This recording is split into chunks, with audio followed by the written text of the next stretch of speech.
আসসালামু আলাইকুম। আমি শাহাদাত হোসেন জীবন আবার এসেছি আপনাদের মাঝে আমার এই চ্যানেলে আরেকটি তথ্য নিয়ে কবুতর সম্বন্ধে। এই ভিডিওটির মূল কথা হচ্ছে আসলে আমাদের কবুতর যখন অসুস্থ হয়, রোগটা আমরা ঠিক চিনতে পারি না।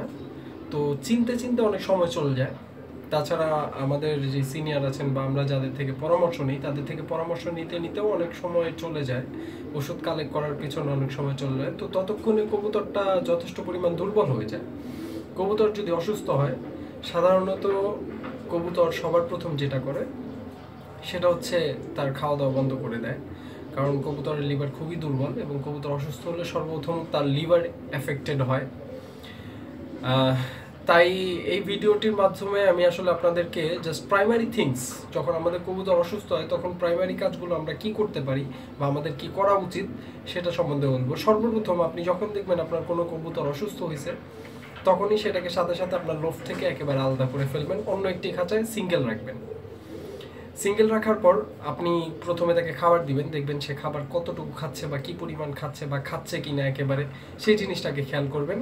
আর আরেকটা জিনিস আমরা যে ভুলটা মারাত্মকভাবে করে থাকি সেটা হচ্ছে আমরা কবুতরের অসুস্থ হলে কবুতরের সামনে পানি দিয়ে রাখি।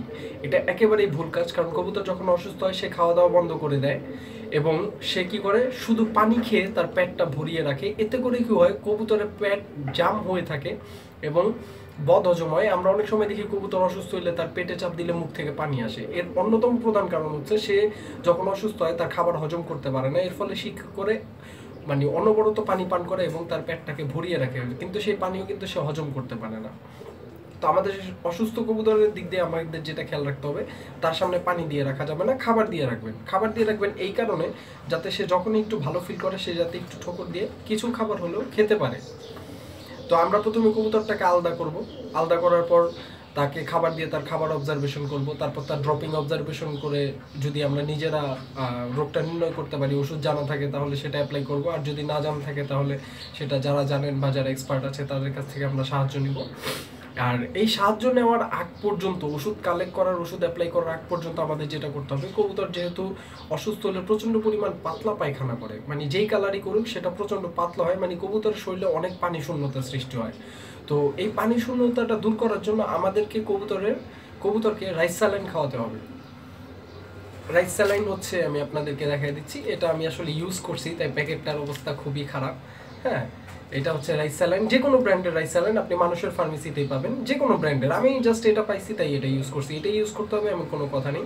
রাইস স্যালাইন আপনারা কালেক্ট করে আনবেন, যেহেতু কবুতর অনেক পাতলা পায়খানা করতেছে এবং খাওয়া দাওয়া অফ করে দিচ্ছে প্রায়, তো তখন এই রাইস স্যালাইনটা কালেক্ট করবেন। কালেক্ট করার পর এখন রাইস স্যালাইনটা বানিয়ে ওকে মানে 3 বেলা খাওয়াতে হবে। এখন আমরা অনেক সময় খেয়াল করি যে এত বড় রাইস স্যালাইনের প্যাকেট এতগুলো থাকে, এখানে প্রায় 500 মিলির জন্য যে পরিমাণ আছে অনেক। তো আমাদের একটা দুইটা কবুতর অসুস্থ হলে আমরা এতগুলো রাইস স্যালাইন কিভাবে বানায় খাবো? যদি সবগুলো বানাই তাহলে কিন্তু অনেক অপচয় হবে, কারণ এটা একবার বানালে আপনি এটা দ্বিতীয়বার আর অ্যাপ্লাই করতে পারবেন না, দ্বিতীয়বার আবার নতুন করে বানাতে হবে। তো আমি আজকে আপনাদেরকে এই জিনিসটা বলে দেব, শিখিয়ে দেবো বললে ভুল, আসলে আমি নিজেই কম জানি কি শেখাবো, মানে জাস্ট আমার প্র্যাকটিক্যাল এক্সপেরিয়েন্স থেকে আমি আপনাদেরকে বলে দিব এটা কিভাবে একটা দুইটা বা তিনটা কবুতর অসুস্থ হলে আপনি কিভাবে বানাবেন এবং কিভাবে খাওয়াবেন।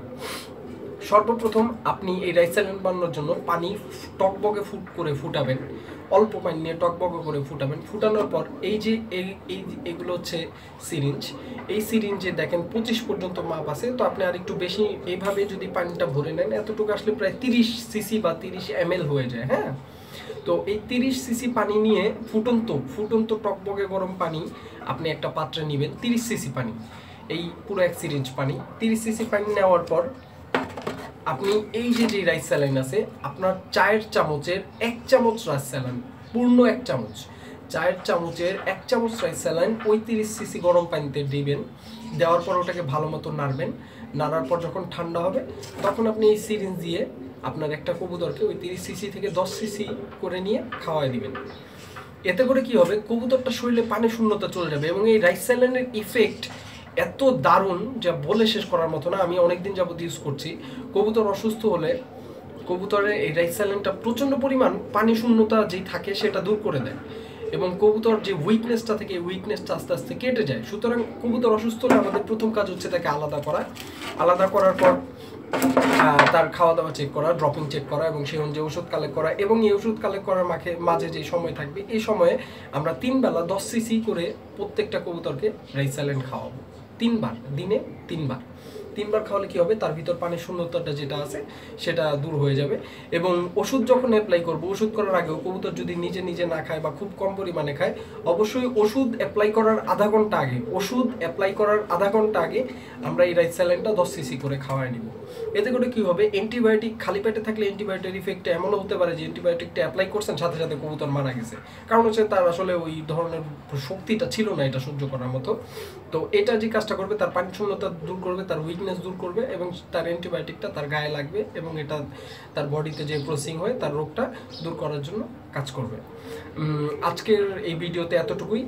এটা হচ্ছে কবুতর অসুস্থ হলে প্রাইমারি থিংস, অর্থাৎ ওষুধ অ্যাপ্লাই করা বা ওষুধ অ্যাপ্লাই করার আগ পর্যন্ত যেই কাজগুলো আমাদের করা উচিত সেই সম্বন্ধে বর্ণনা। ইনশাল্লাহ আরও ভিডিও আসবে রোগ সম্বন্ধে, প্রাকৃতিক টিপস সম্বন্ধে। আস্তে আস্তে আপনারা আমার জন্য দোয়া করবেন। আমি একটু ব্যস্ততার কারণে আচ্ছা ইচ্ছা করলেও অনেকগুলো ভিডিও আপলোড করতে পারছি না, আমি একলা ভিডিও বানাতে কষ্ট হয়। তো যাই হোক, ধন্যবাদ। আর সবার কাছে একটা ছোট অনুরোধ, চ্যানেলটা সাবস্ক্রাইব করে রাখবেন, এতে উপকার আপনাদেরও আমারও।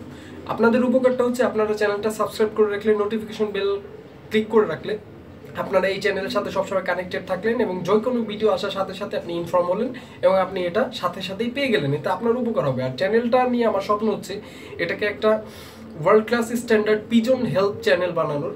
তো যখন আপনাদের সাবস্ক্রাইব বাড়বে তখন আমার এই চ্যানেলটা আপডেট হবে। যখন কেউ কোনো রোগ নিয়ে সার্চ দিবে, ওই রোগের উপর আমার যদি কোনো ভিডিও থাকে সেটা ফার্স্টলি চলে আসবে। এটা আমাদের বাংলাদেশের জন্য একটা গর্বের বিষয় হবে। আশা করি সবাই সাবস্ক্রাইব করে চ্যানেলটাকে প্রমোট করবেন। আর আমি ইনশাল্লাহ আমার যতটুকু জ্ঞান আছে সর্বাত্মক চেষ্টা করবো আপনাদেরকে সাহায্য করার জন্য। আজকের মতো এতটুকুই। আসসালামু আলাইকুম।